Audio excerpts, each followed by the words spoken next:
Now, there are many triggers for stress, sin, anxiety in the world at the moment. I actually think a massive watershed for Great Britain was in the 1990s when John Major insisted that shops can now open on Sundays. And people stopped going to church. And what's happened since then is this rat race has begun where everybody has to work all the time to get a house, get comfortable, keep up with the job promotions and all that stuff.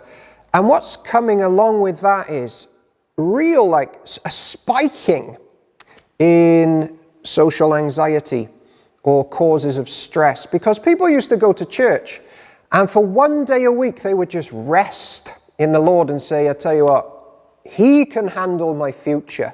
Even if I get sacked from my job, He can handle it. And we would used to remind ourselves of that every Sunday and take this Sabbath rest it's based on, isn't it, in the Old Testament?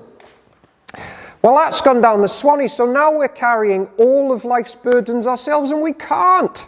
And so, these stats now are just exponentially growing. In the UK at the moment, in any given year, 1 in 4 of us will experience some kind of mental health struggle. 1 in 4. Also, mental illness is now the most common cause of work absence in Great Britain. And globally, it constitutes the largest single source of world economic burden at $2.5 trillion a year from people not being in work or having to be looked after because they're struggling in this area.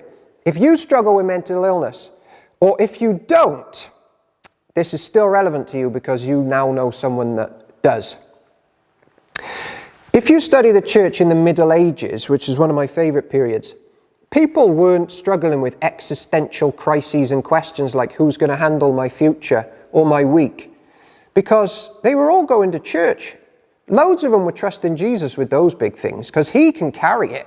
He'll guide the church to glory one day. But now we're having to deal with this stuff ourselves, and we can't.